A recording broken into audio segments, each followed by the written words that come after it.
Holders Forum calls on government to remain consistent with first coupon payment of the DDEP set for today to regain investor confidence. We'll bring you some international news. A Central African Republic president gets unlimited terms in power after court approves a July referendum increasing length of presidential term to 7 years.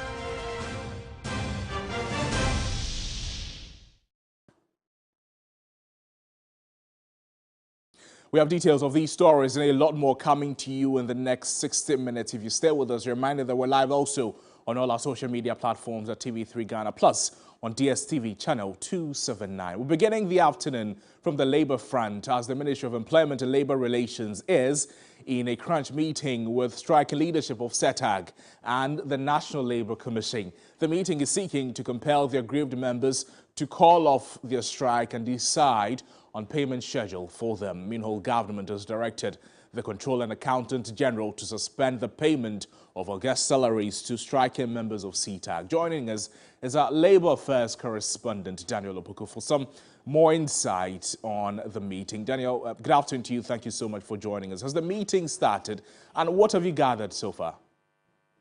Right, so good afternoon to you, Crosby. The meeting has started.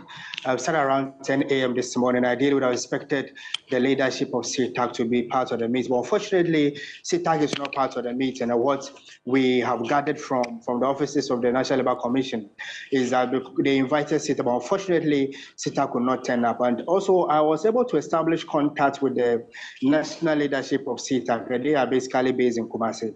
Is that one of the reasons they were not able to attend the meeting today. But obviously, the meeting is in session, and you have leadership of organized labor being led by the spokesperson of organized labor, as Dr. Yaba, who is also the Secretary General of the Trade Union Congress. You also have the National Labour Commission led by the Executive Secretary, including the chairman, and they also have those from the government side, i.e. the Minister of Employment and Labour Relations and the Deputy Minister of Employment and Labour. Both of them are all the three that are parties in the meeting, currently, as I should say. They're in a meeting trying to discuss how to address labor issues and also how to find solutions to problems regarding labor in the country. Already, the Labour Commission has been frustrated, especially when it gives ruling, and those rulings are not abided by various other parties. For instance, a case in point is that of SETAG, where the National Labour Commission gave a directive that government should be able to pay their 7 months arrears and also pay other arrears that owed members of SETAG. But unfortunately, those directives were not complied with, and that triggered a lot of industrial unrest within the front of SETAG. And SETAG also had decided not to go back to work until those monies are paid to them. It's one of the reasons they are currently in the meeting, trying to find a amicable solution to labor issues within the country. And my understanding, therefore, is that the leadership of organized labor, led by Dr. Yaba, who is a spokesperson, has also been expressing his frustration, especially when cases come before the commission, directives are given, and another party is not complying with those directives. These are the issues going on within the back and forth within organized labor, the National Labour Commission, and the Minister of Employment and Labour Relations currently, but it's a closed-door meeting currently ongoing. Something that stands out in this meeting is government directing the Controller and Accountant General's Department to suspend the payment of salaries. How are they considering the suspension of the salaries by the Controller and Accountant General's Department? I'm talking about SETAG.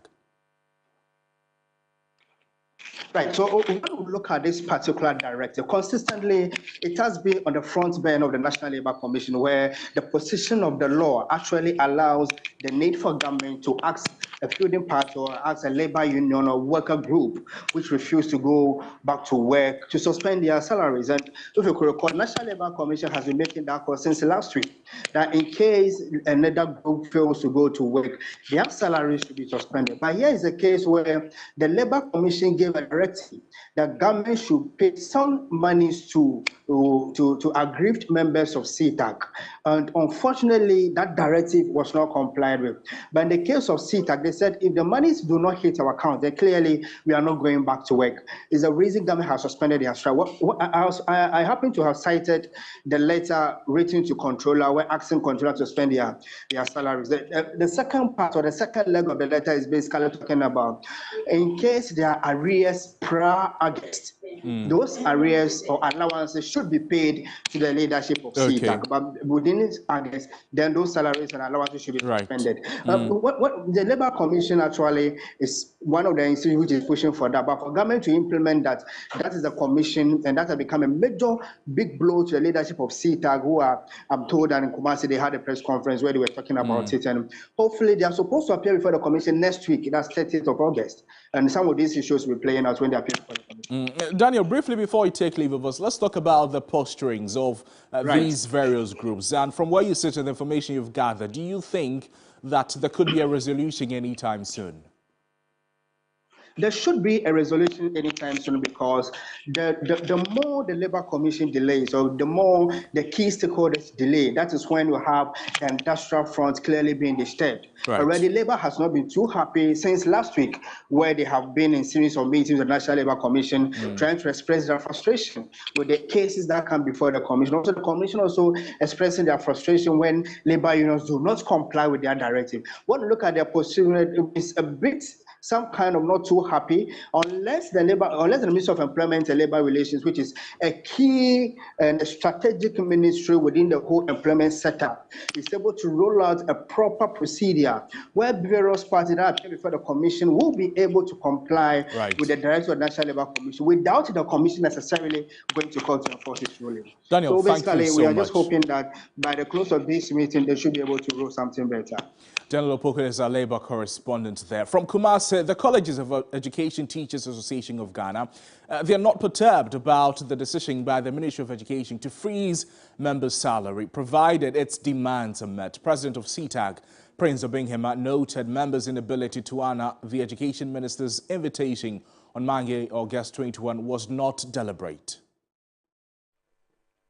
It is obvious that if nothing changes, we won't be paid for the month of August. But as I said earlier on, we had started a process of engaging with our members to, as it were, send to them the appeal that had been made by the minister and the NLC, and we're meaning Ghanaians, and we shall continue with that process.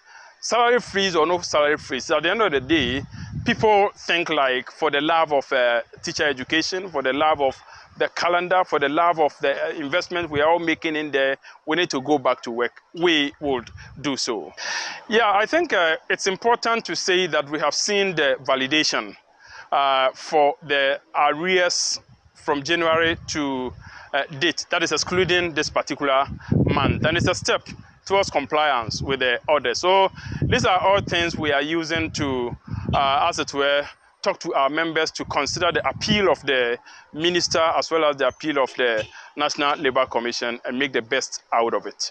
As it is now, when you embark on some of the consequences, you will recall that in 2018, when we were starting with the B.Ed program, we started with this same action because we felt we needed to also talk about our conditions of service then and all of that.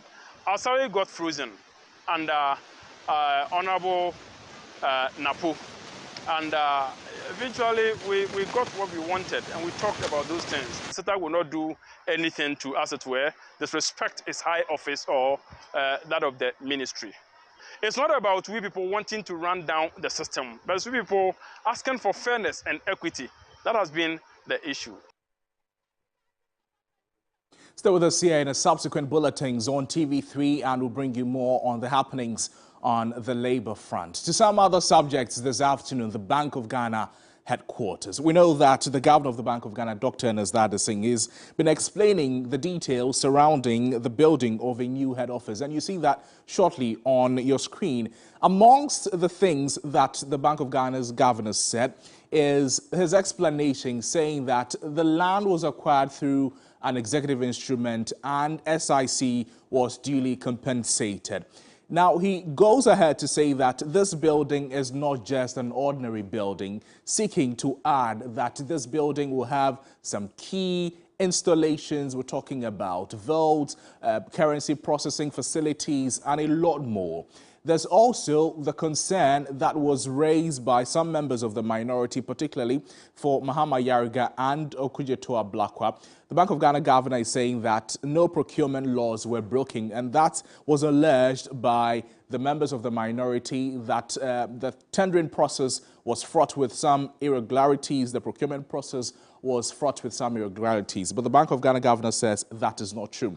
He continues to say that the decision to build was taken far back in 2019 and is not something that is coming out of nowhere. That suggests that the project has been going on for well over 3 years, and he says it is over 50% complete. Now watch this. He says the project would not have been a priority if decisions were to be taken today. Now, this comment, the last one, is coming on the back of the criticisms that the governor has faced, that it cannot go ahead with building a new headquarters if the economy of the country is not doing well. Also, if the bank has itself run in some excess losses of over 60 billion cedis. These are the concerns that were raised and the justifications provided by the governor of the Bank of Ghana. And he said that when the project started in 2019, it was a period when the bank was making profits, so it could afford to inject some of its profits into the establishment of this new ultra-modern building that he is wanting to be equated like that of the central bank in Abuja or in Dakar. Let's speak with Godfred Bobkin. He's an economist and professor of finance with the University of Ghana Business School. What he makes of these explanations being offered by the governor of the Bank of Ghana. Prof, thank you so much for joining us. Are these reasons given by the Bank of Ghana satisfying for you as an economist, bearing in mind where we've come from and where we seek to head to? Good afternoon. The line is not so clear. Can you take it again? Sorry. Right. So what I'm asking is if you've heard of the explanations that the governor is providing as to the reasons why this new building or this new project was being undertaken. From where you sit as an economist, are you satisfied with the reasons he has given? Oh, no. I understand the perspective where the central bank is coming from. The reasons they have given for the losses and all of that, but I still stand by my position that Bank of Ghana failed us. From professional point of view, from technical point of view, the conduct of Bank of Ghana has been suboptimal, and I think that they have contributed largely to the current crisis also. If you look at the posture of the central bank from towards the end of 2021, the accommodating position of the central bank in itself encouraged the government to overspend, encouraged the government to probably was more or less an incentive for the government to continue the path of fiscal indiscipline, right? As a central bank, I think the leadership more or less failed to preserve the institution, compromise the independence of the institution, and I think that yes, one can sympathize with the governors that they found themselves in a very difficult situation, but I think we have to draw the line at some point that certain things are not acceptable. I think the explanation to a large extent, yes, but it doesn't totally exonerate the central bank from its conduct. Prof, there's also the focus on the new building, the headquarters of the Bank of Ghana. Now, the governor says it is about 50% complete, a project that was started in 2019. From where you sit, do you think that it will be prudent for the governor to put a stop or pause on the execution of the project to go ahead since it is halfway through? Sorry, hello? Prof, can you hear me? No, the network is not so, it's not, I can hardly hear you. Prof, so if you can hear me, what I'm asking for is The project is 50% through. The Bank of Ghana says it began in 2019. Bearing in mind the situations the bank is facing and the conditions in the country, would it be prudent if the project is stalled or halted for a moment, or that it continues because it is halfway through? Unfortunately, we're having some challenges speaking with Professor Godfred Bobking, who is an economist at the University of Ghana Business School. We'll try and rework the lines and engage with him more on his reactions to the concerns or the explanations being offered by the governor of the Bank of Ghana, Dr. Ernest Addison. To some other subjects this afternoon, and the Director of Academic Affairs at the Kofi Annan International Peacekeeping Training Center, Professor Kwesi Enin, says ECOWAS disagreement with the military junta in Niger for a 3-year transition period places the regional body in a very, very tight corner. According to Professor Enin, the decision of the military leaders to agree to return the country to democratic rule is a major step in resolving the impasse. Just 3 years, instead of ECOWAS to say, look, let's start a process of negotiation around the duration, they have dismissed it without putting any alternatives on the table. And this kind of behavior continues to put ECOWAS in a very tight spot, because they really have very few options to engage the junta with. So I'm hoping that cool heads will prevail in Abuja and we can start the process of negotiation and creating a win-win situation. Across this continent, the military intervention option is the least preferred. Multilateral institutions like ECOWAS function best when there is buy-in around their decisions. You have 4 countries making more than around the 27% of its membership having a coup d'etat. You have 3 other countries whose approaches to democracy are very questionable, meaning that 7 out of the 15 members of ECOWAS are flouting the normative frameworks that underpin this exercise. So the military option is not an option. Were we to use it, it will cause considerably more instability in West.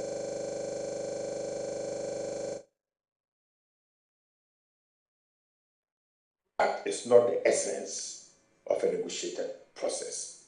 I know there are some countries in Europe who have calculated national interest to mean the destruction of Niger and the weakening of ECOWAS and the sub-region. My reading of the situation is that we have seen through those tactics and strategies, and we will not allow that to happen. Well, in a related development, the minority in Parliament is insisting that government seeks Parliament's permission before sending troops to Niger. Last week, the Defense and Interior Committee met, after which the chairman of the committee, Kennedy Agyapong, said there's the need for Ghana to also send its troops to Niger as a member of ECOWAS. But the minority seems not to be in agreement. Joining us now is Ernest Nogbe, member of the Defense and Interior Committee and member of Parliament for Sherman. Good afternoon to you, Mr. Nogbe. Thank you so much for joining us. The Defense and Interior Committee, they met over the crisis in Niger and whether as a country we can afford to send troops to Niger. Was it not resolved at the committee level?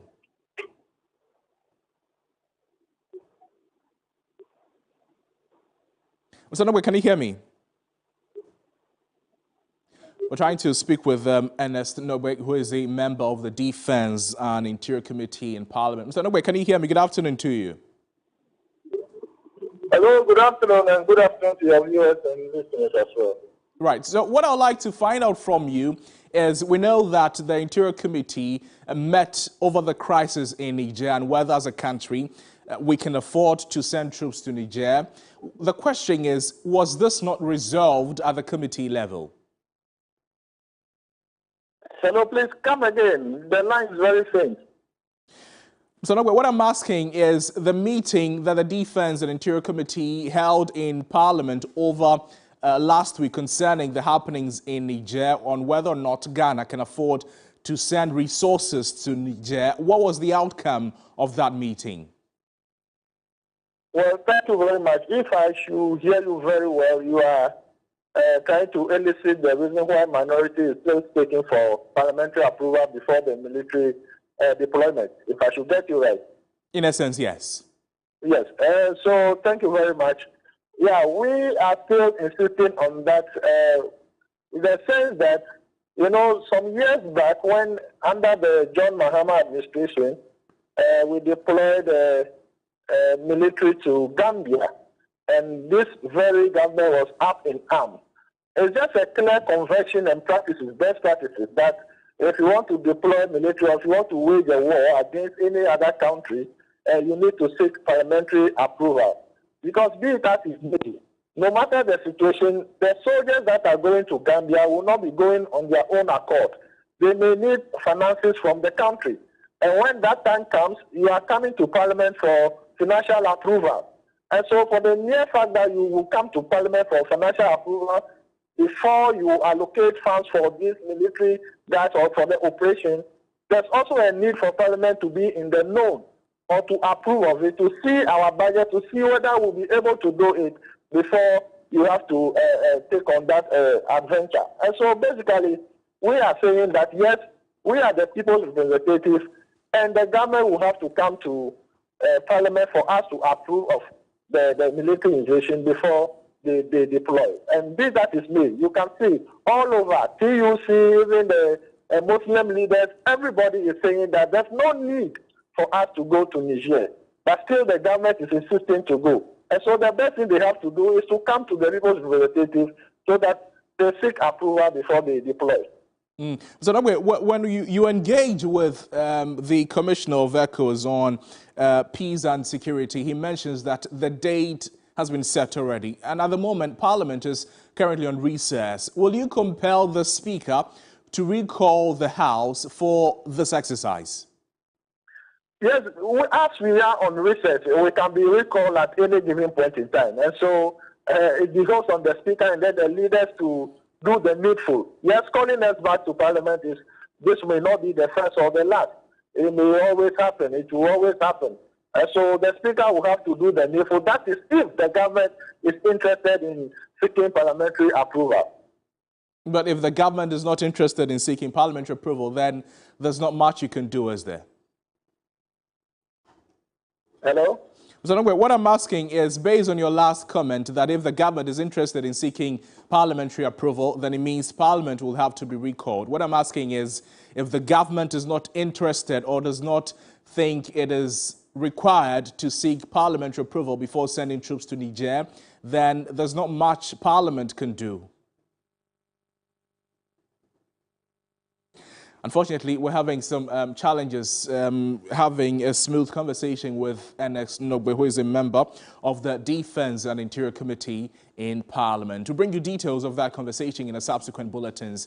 But in the meantime, a group of 7 political parties without representation in Parliament, they are demanding that the Electoral Commission reconsiders its decision to conduct the limited voter registration at only its district offices. The group, at a news conference in Accra, noted that the Commission's unilateral decision could lead to low participation due to distance, cost and voter suppression. Some civil society members present also opined that to ensure the electoral process is participatory and decentralized, it should include, if not all, then some electoral areas in a cluster form, as done in the past. At least, if the EC cannot do more than 1,005 registration centers, as done in 2019, they should maintain the status quo.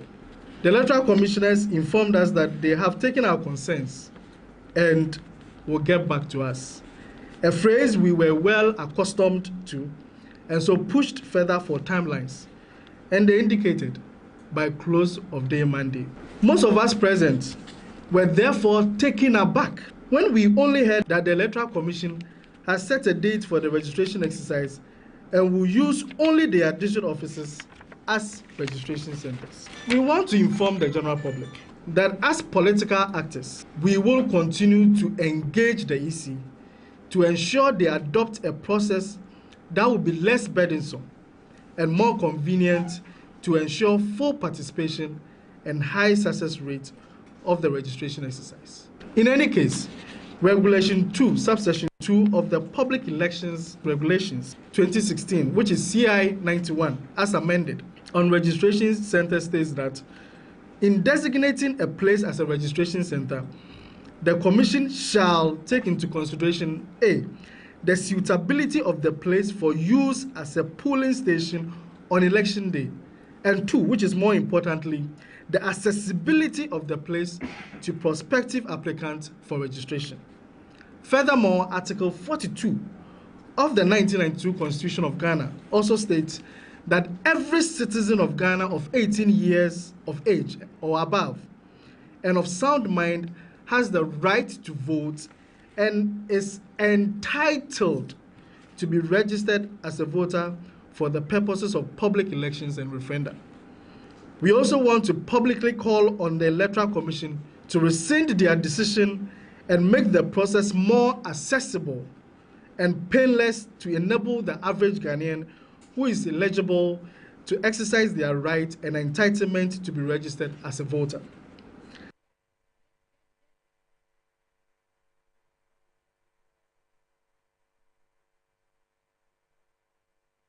Let's have a conversation on the back of this and engage with Albert Tahin, who is the National Coordinator of the Domestic Election Observers.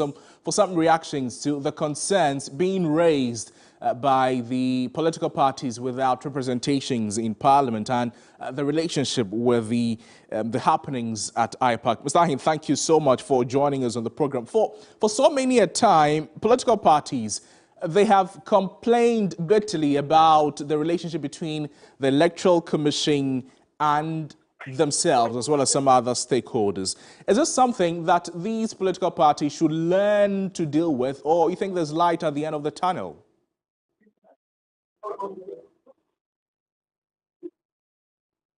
Mr. Tahin, can you hear me?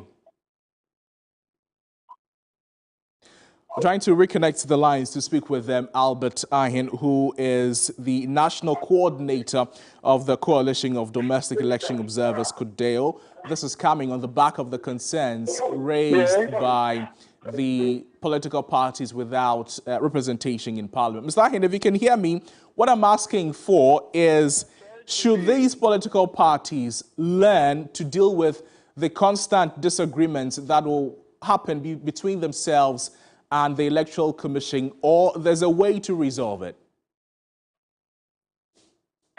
Come again? Is there a way to find a permanent solution to these confrontations or the disagreements between political parties and the Electoral Commission at IPAC? Yeah, what was it about? Because I've told you I wasn't at that meeting, so I want to know what confrontation took place. What was the confrontation? What was the subject?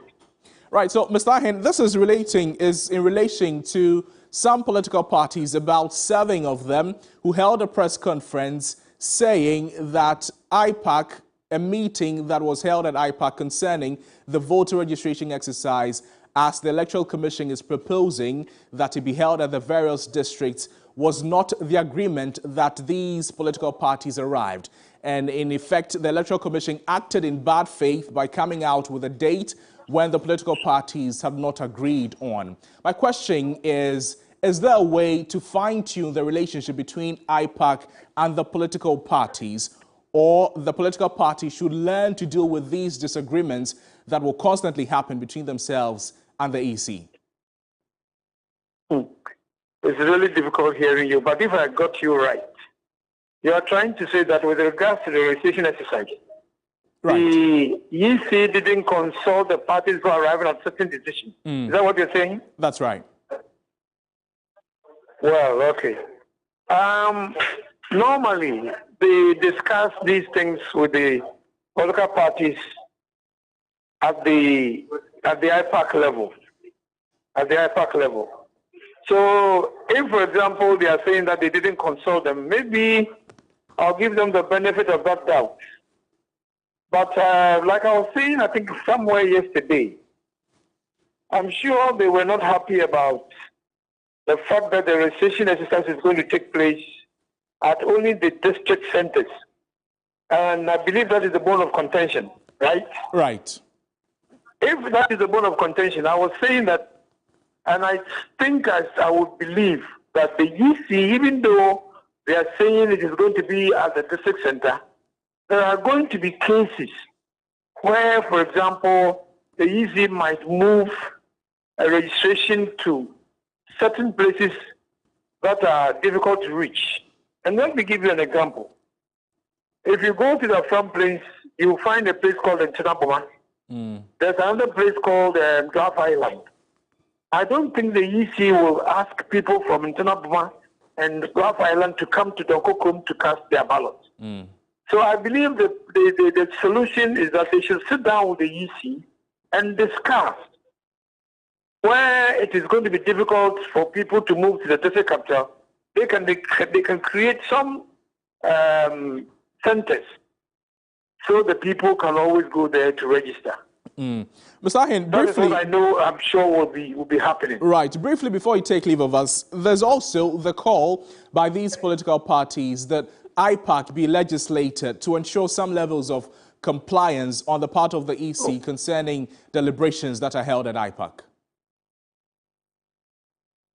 But again, I'm too far away from you. I'm sure unfortunately, we're having challenges with communicating with Mr. Ahin. We'll try and rework the lines and engage with Albert Ahin again in our subsequent bulletins. But this is Midday Live on TV3. My name is Noble Crosby, and we're back with more stories after the break. Stay with us.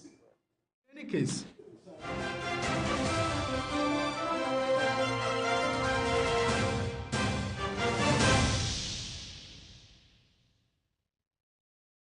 we're going to demonstrate to you the superior properties of Flamingo paint as compared to other paint brands on the market.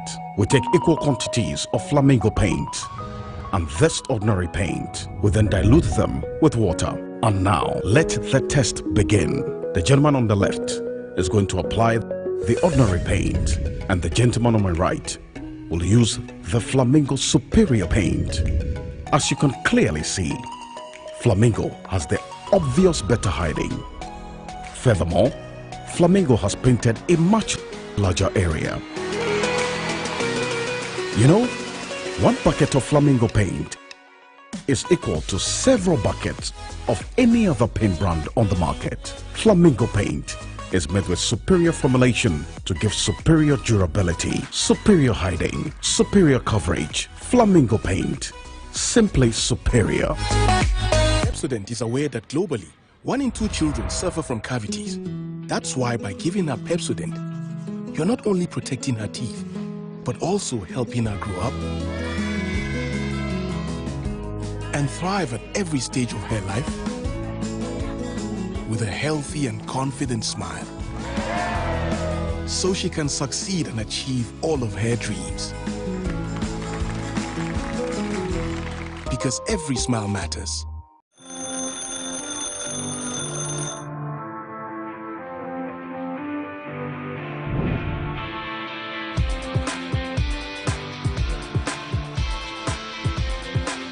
You are a major stakeholder in nation building. Your voice matters. Start your day with us.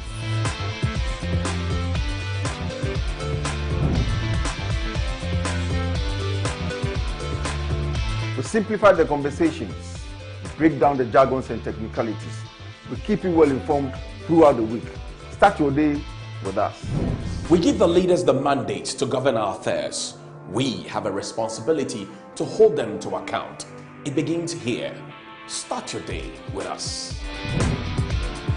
Good morning, Ghana, Africa, and the rest of the wonderful world. Welcome to Sunrise on 3FM 92.7. Start your day well informed. Start with us on Sunrise on 3FM 92.7. Catch the Sunrise Morning Show with me, Johnny Hughes, Helen Apiampofo, and William Asiedu. Weekdays from 5:55 a.m. to 10 a.m. only on 3FM 92.7. Your urban lifestyle radio.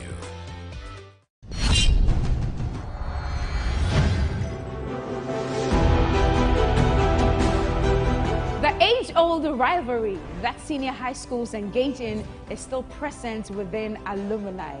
The battle for bragging rights to a particular endeavor remains even after school. If your school can cook, it means your school is here. If your school can boast of good culinary masterminds, this right here is the perfect platform to showcase that skill set.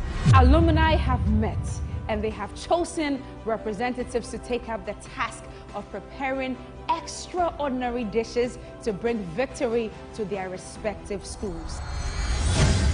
Tell me what you're cooking. Week in, week out, these schools will mount these workstations in a bid to buy your nutritional affinity to them. Ladies and gentlemen, prepare your taste buds and fasten your aprons. These culinary experts are set to battle for the enviable crown of being tagged Lords of the Kitchen. This is Kitchen Wars Season 2. Kitchen Wars Season 2, Sundays at 5 p.m. on TV3. Don't miss it. Sponsored by Gino Tomato Mix. And Napa Foods. Say Napa. Enye Ono Soko. PGL.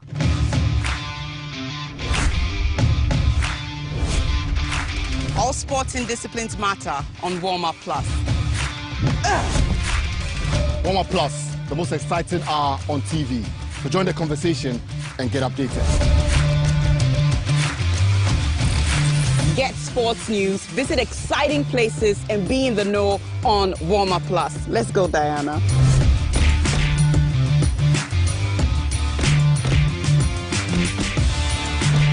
We're just getting started. We're just getting warmed up. Catch me, Yao Ufusulabi. And me, Aniela Alote. Warm Up Plus, new season coming soon on TV3.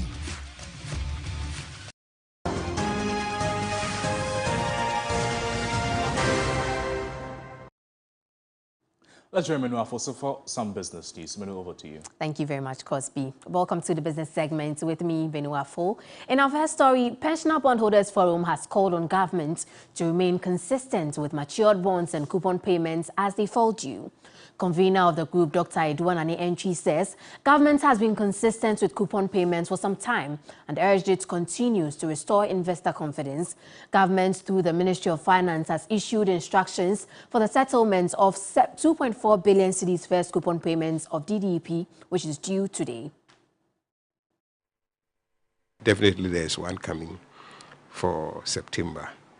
And if that is even that alone, there will be some other coupons that will be maturing. We are monitoring. It's only when the month comes that we check and see which coupons are maturing. But definitely this week's one, there's another one that will come by the end of this month. We are hoping and believing that government will not go back to the defaulting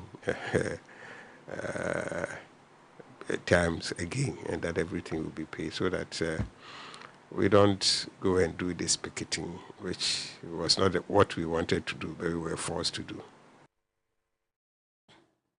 Away from that, the secondary bond market has seen a resurgence with a notable rise in total traded volume. The overall market turnover has grown by 18.78%, reaching 90.4 million cedis. The following three business desk report has more. This upswing in market activity was driven by increased transactions involving new bonds. Among these, the 7-year new bond maturing in February 2030 experienced significant activity, recording 2 major trades. Impressively, it accounted for 89% of the total turnover for the week. However, bondholders in the shorter end of the local currency yield curve experienced an average decline of 2% on a week-on-week basis. Meanwhile, the middle and end sections of the curve, referred to as the belly and tail parts, faced more substantial declines of 14% and 13% respectively. Looking ahead, analysts foresee that the sizable target size set for the Treasury bills auction could potentially continue to exert downward pressure on bond market activity throughout this week. Let's take more stories as the Ghana Chamber of Construction Industry says government's efforts at addressing the country's housing deficit will not yield expected results until low and middle income earners can afford such interventions. CEO of the Chamber, Emmanuel Cherry, is of the view governments must focus on putting systems in place to enable developers build at a low cost. Government business here must be tailored towards providing housing products for the lower class and the middle class citizens. Government has no business to provide housing for the upper class and the middle upper class. If that happens, which means government is coming to compete with the estate developers, the private sector. Those people are already out there. They can do they can afford anything. So therefore, what business do you have to do there? The people supposed to target supposed to be the downtrodden. That is the lower class citizens who cannot afford. Even 10,000 may not be affordable to them, even though they are talking affordable housing. So as for Ghana Chamber of Construction Industry, we see affordable housing as something that possibly is out of play. We define it as housing by income, not affordable housing. So based upon your income, government must be able to give you a tailored product so that you can afford. Okay? But immediately you talk affordable, $50,000, $100,000, how can it be affordable to you? As a government worker, how much is your salary? Taking all together, what comes out of what is left? Nothing. And that's how we wrap up the business segments on Midday Live. My name is Minuafo. Stay with us. We have more news coming up after the break.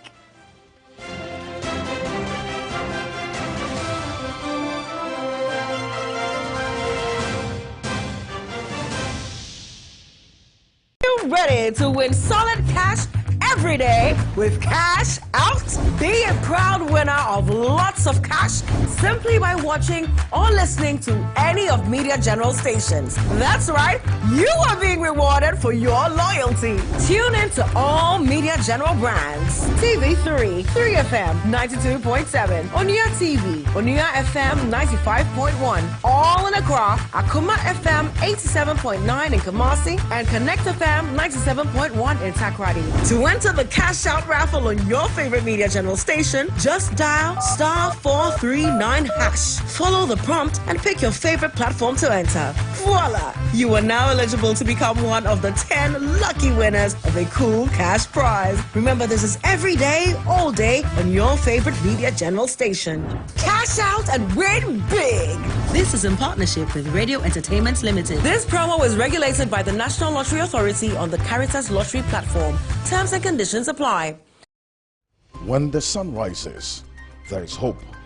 While this hope lingers on, the citizens look up to the government, the economy, the national development agenda, and everything in between.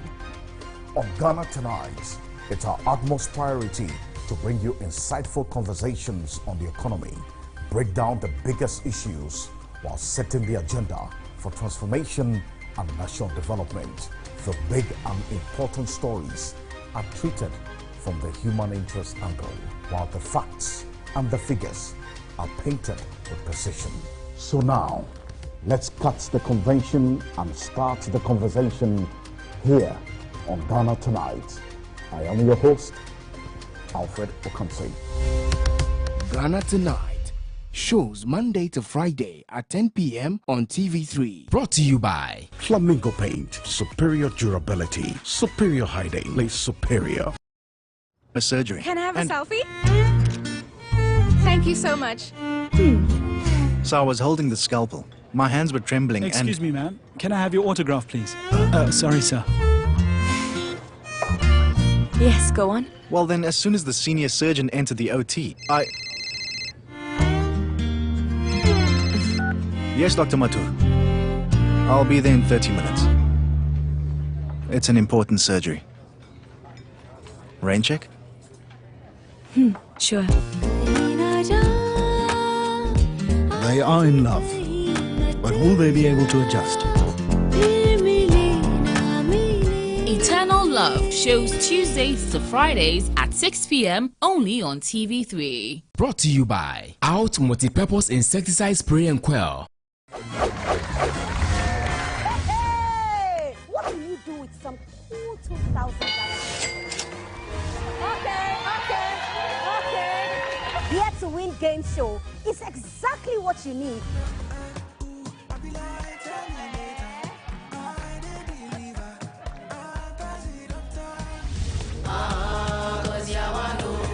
It's the only game show where you are already rich before you begin to pay. Every week, 2 lucky people stand the chance of winning money. All you have to do is go through some quizzes and fun games. Somebody from Peru is called Perusian. Whatever you say, you have to be proud because your family people are watching you. Somebody from Madagascar is called Malagasy. Correct! Okay, let's go. It's you that will tell me let's go. You are not even winning. Okay? Hold the stand and jump to basket. Amazing. Jump go. Ayikwe Ama. Be proud. Okay. First of all, is Ayikwe supposed to be a man or a woman? Put it on your forehead. Ayikwe. Be a part of this game show right here on TV3 and take home some cash.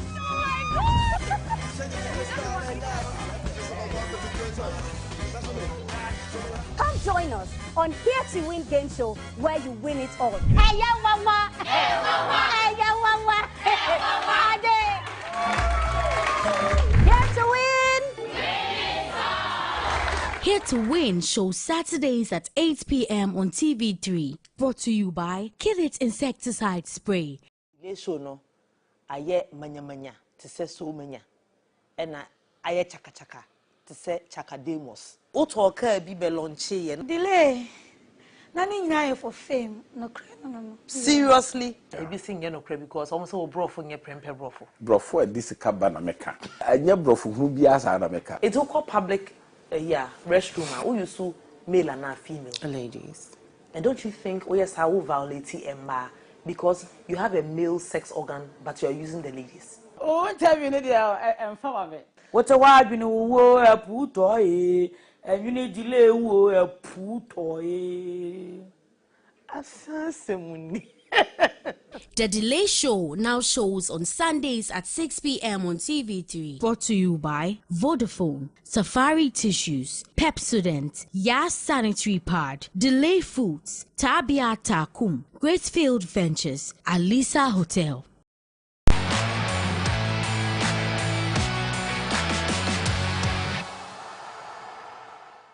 Welcome back to the broadcast. Sports News is up next. Some good news for Ernest Nuamoreku will bring us all the details in sports. Over to you, Reku. Well, thank you very much, Crosby. And as he did rightly mention, Ernest Nuama has completed his mandatory medical examinations ahead of a proposed move to Lyon. The 19-year-old will join the club on an initial loan deal from Norgeland with the obligation to buy permanently for a fee around 30 million euros, which will make him the most expensive signing in Lyon history. He also becomes the most expensive Danish Superliga transfer and also most expensive Ghanaian teenager. The League R side are likely to include the Right to Dream Academy graduate in their squad to face Nice on Sunday.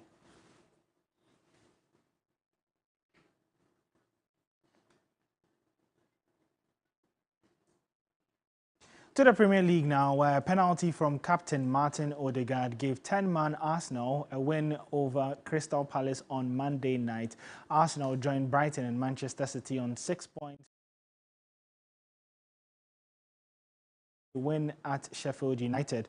A talking point from the game, however, was Thomas Partey's position after he was once again deployed at a right back after occupying the same role in last week's win over Nottingham Forest.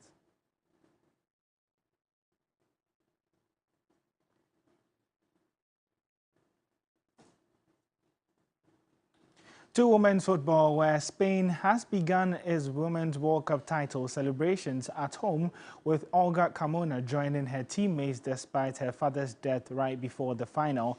The team arrived in Madrid from Australia a day after defeating England 1-0 in the final in Sydney. They won the Women's World Cup for the very first time. Carmona participated in the evening celebrations with fans despite being told after the final that her father died following an illness. Her family decided to wait until after the match before informing Carmona. She scored the winning goal in the first half of the final.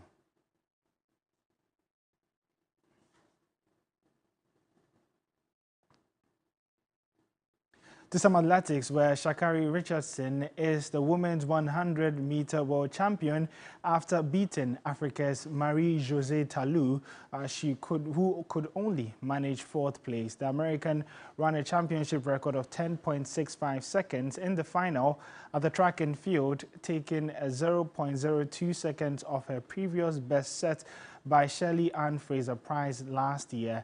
A disbelieving Richardson trailed both defending champion Fraser-Pryce and Shericka Jackson in the early meters, but quickly closed the gap before hitting the front to pip Jackson, who ran 10.72 to the line. Fraser-Pryce ended up as 3rd in the season best, with a season best time of 10.77 seconds.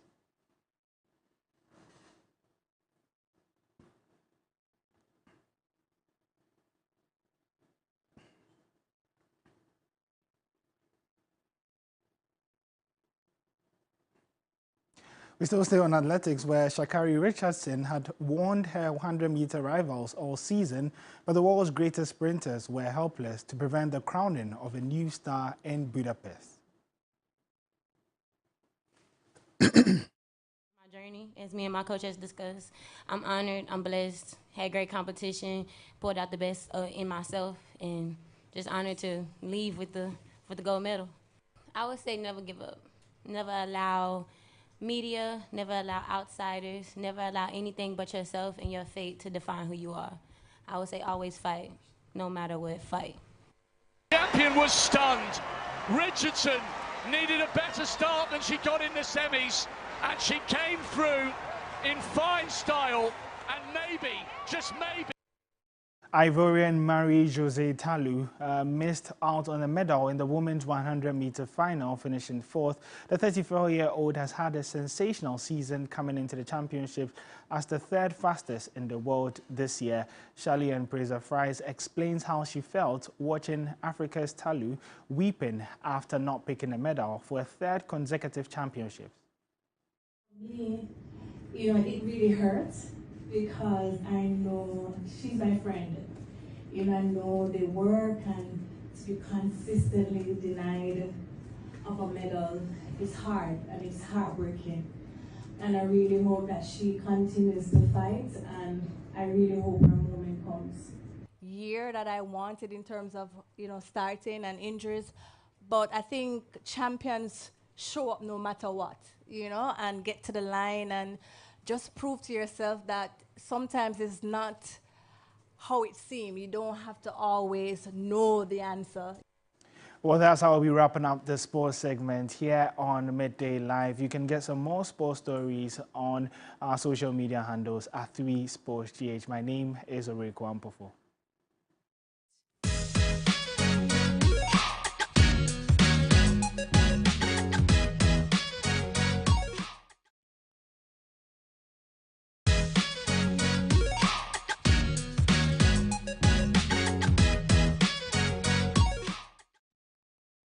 Entertainment news is up next, and Anita Kweku will bring us the latest in entertainment. Over to you, Anita.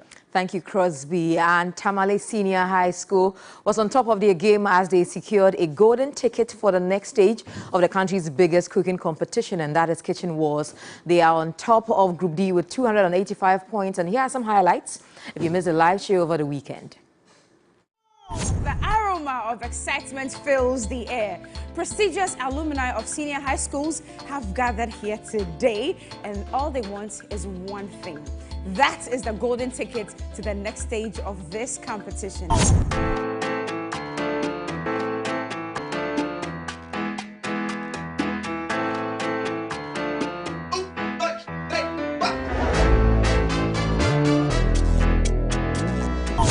Three, 2, 1. All right, stop work.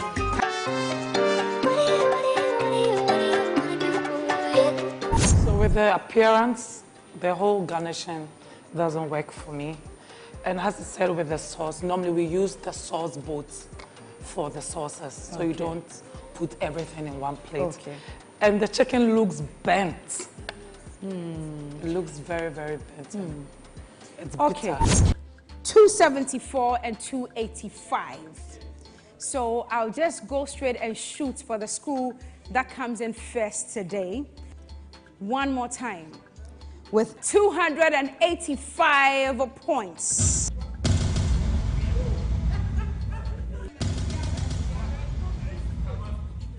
Tamale Senior High! Tamale Senior High!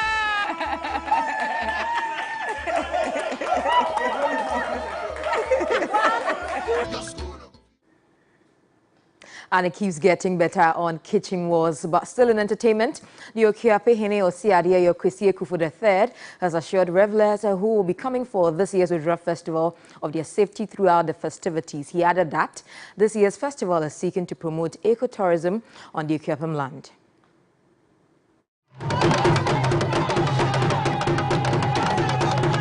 Once every year in September and October, the chiefs and people of Okuapeman in the eastern region celebrate the Odra Festival. As this year's event approaches, organizers have embarked on a series of activities to create awareness and whip up the interest of attendees. Themed ecotourism for sustainable development, events such as health screening, heritage art and history display, golf tournament, musical and food festivals, among others, will add up to the fun-packed celebration. Okuapem Hene Osiadia Kwesi Ekufu III believes this year's event will be different from the previous years, adding that security and discipline will be heightened. Well, I'm expecting everyone to come in with a clear mind, a clear heart, with just one idea, just togetherness. I'll just throw a warning out there to everyone who's coming to Odra is that what used to be, it's not going to be this time around. We want safety, we want security, and we want discipline. In the Okuapeman, and that's exactly what we are going to do during this Odra festival. The theme for Odra is ecotourism for sustainable development.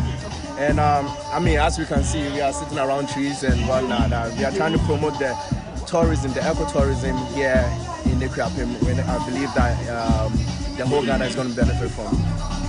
This year's Odra Festival begins on September 25th with the Grand Derby for the Chiefs on Friday, the 29th of September, and climaxes with the golf tournament on the 7th of October 2023. My name is Anita Ekia Ekufu. That will be all for the Entertainment News segment. Have a good afternoon. The Central African Republic's top court has approved the outcome of the July referendum that increases the length of a presidential term to 7 years, but allows the president to run for office as many times as they like. The court declared that an overwhelming majority of 95% approved the vote and turnout at just about 57%. The new law creates an office of a vice president appointed by the president and a unicameral parliament, doing away with the Senate. It also bans politicians with dual citizenship from running for president and increases the number of Supreme Court judges from 9 to 11. Thailand's former Prime Minister Thaksin Shinawatra has been jailed upon returning to the country after 15 years in exile, but many believe he has struck a deal that will keep him from serving more than a short period in prison. He arrived on Tuesday morning in a private jet ahead of a vote for the next Thai leader. The front runner is from his Pheu Thai party. He was then sentenced to 8 years on former criminal convictions he says were politically motivated. Thaksin, Thailand's most successful elected leader, has long been feared by conservative royalists who have backed military coups and contentious court cases to weaken him.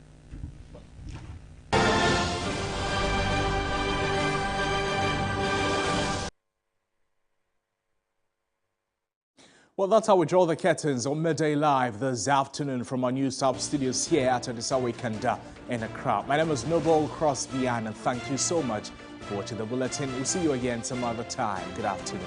Bye-bye.